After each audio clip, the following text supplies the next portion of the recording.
This is Democracy Now!, democracynow.org, The War and Peace Report. I'm Amy Goodman. An Israeli court has rejected a petition by a Palestinian family to let them rebuild their home in the Sheikh Jarrah neighborhood in occupied East Jerusalem, a week after the Israeli military destroyed their home, demolished it.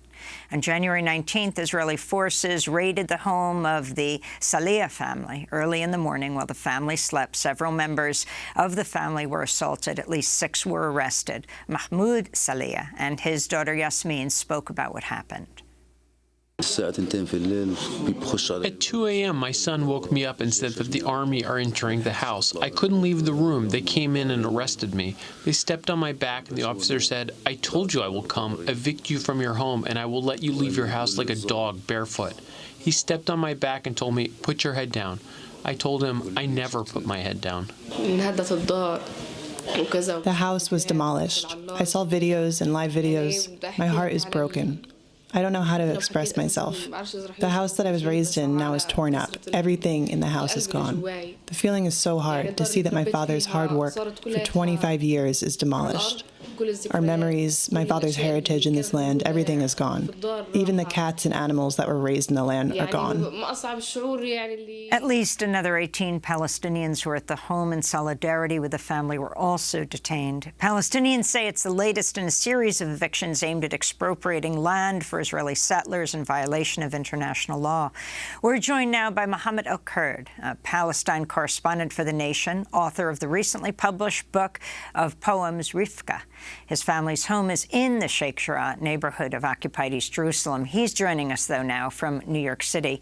Mohammed, welcome back to Democracy Now! Can you explain what happened to the Salhiyeh family? In fact, before the Israeli military destroyed their home, they said that they would burn it down to resist the eviction and the destruction. Tell us why their home was destroyed and what happened. Absolutely, and thank you, Amy. It's good to be back. We've all seen the videos of the Salhiyeh family's home being demolished. It's important to note that the Israeli occupation court ruled that their land would be expropriated for quote-unquote public use for the building of a special needs school. The house, in fact, did not have a demolition order on it. What many Palestinians see this as is, in fact, an act of revenge because the Salhiyeh family stood its ground on the eviction day and confronted the forces and said that they would burn themselves alive should they be thrown out of their homes. And so this violent spectacle, this coming in and smacking down the doors and at dawn under the cover of darkness and insulting you and arresting and detaining the people in solidarity with you is not just to intimidate Palestinians and quell their resistance, but it's also to send a victory image to the Israeli audience that was very intimidated by the Salhiyeh family's powerful stance against dispossession. This is, in fact, an act of revenge. It also must be pointed that this is illegal under international law, given that Israeli jurisdiction over Palestinian land is illegitimate. Can you talk about the neighborhood of Sheikh Jarrah, where you and your twin sister and other Palestinians live? You've been detained many times, though your family's home has not been destroyed. Absolutely. Sheikh Jarrah is one of the many neighborhoods in Jerusalem that is facing violent dispossession in a systemic rate to replace native Palestinians to replace them by settlers. In Sheikh Jarrah particularly, this is a case that has been going on for now 50 years. Our families have been going to court every single month trying to defend our homes, going up against billionaire-backed settler organizations. But I must say that this is not a unique situation for our neighborhood. It is happening all across colonized Palestine. My family today, our neighbors still await a court decision pending to see whether or not we are going to remain in our homes. And this is just the reality for many hundreds of thousands of Palestinians. What will happen to the Salhiyehs now? How long have they lived in their home? They've lived they've lived in their home for many, many decades, even before the Israeli occupation got to East Jerusalem in 67. No one knows. Many Palestinians that are expelled from their homes are working class families with nowhere else to go, with no one to turn to, and they are rendered homeless in the street. And this is happening in the cold of winter, nonetheless.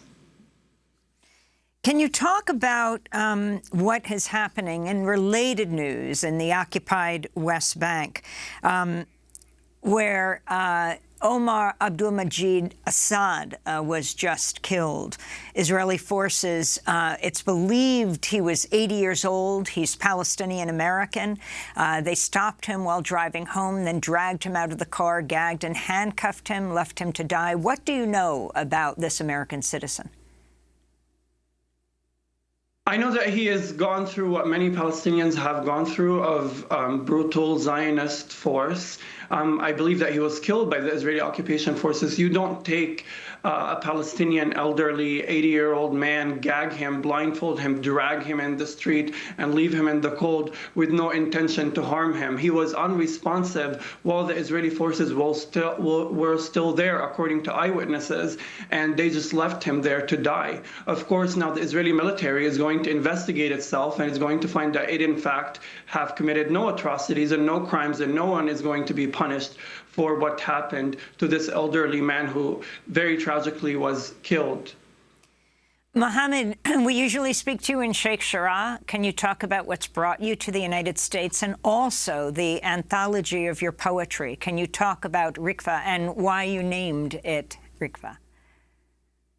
Well, I'm here in the United States pursuing a master's degree, and I've come also to write, and I've come to write and publish writing in English about dispossession, about ethnic cleansing in Palestine. And this is why the name of my book, is called Rifqa. It's named after my grandmother, who was dispossessed of her home in 1948 and then again in 2009. And had she been alive today, she would be facing the prospect of yet another Nakba, yet another act of violent displacement. This is also very true for the Salhiyeh family, whose home was just demolished. They once lived in the western part of Jerusalem before 1948, before they were forcibly expelled from their homes by Zionist militias. And now this is their second time experiencing this same agony and this same ethnic cleansing at the hands of the very same Zionist militias, only under a different name this time.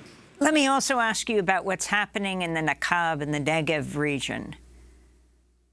Yeah, thank you for bringing that up. I think it's really important to note that there are thousands of Palestinian Bedouins currently in the Negev region in the south of historic Palestine that have cultivated their lands and inhabited for decades and decades on end, yet have not had their ownership, quote unquote, recognized by the Israeli government, that are now facing displacement at the hands of the JNF, the Jewish National Fund, which, as Al Jazeera's journalist Zainab Tahan reports, is a quasi-government agency that is mandated with leasing and developing land with Jews only, and owns 13% of Israeli quote-unquote state lands. Most of these lands were obtained through the anti-Palestinian absentee property law that expropriated property from Palestinian refugees who were forced out of their homes in 1948. All of these thousands of Palestinians, Bedouins, today face the prospect of homelessness, and also face a violent crackdown because they have said no time and time again to this forestation efforts by the JNF, which, by the way, many have called greenwashing. They are uprooting Palestinians to replace them with invasive species of trees.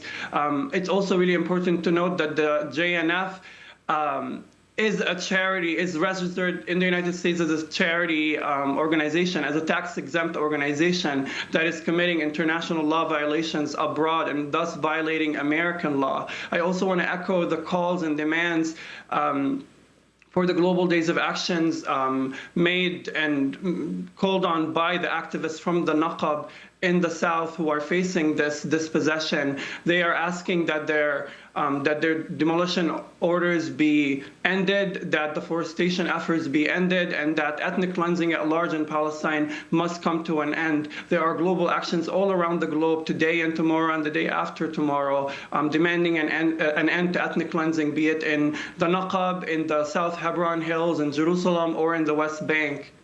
Well, Mohammed El-Kurd, I want to thank you so much for being with us, Palestine correspondent for The Nation magazine, author of the recently published book of poems, Rifka. His family's home is in the Sheikh Jarrah neighborhood of occupied East Jerusalem. When we come back, Downfall, the case against Boeing.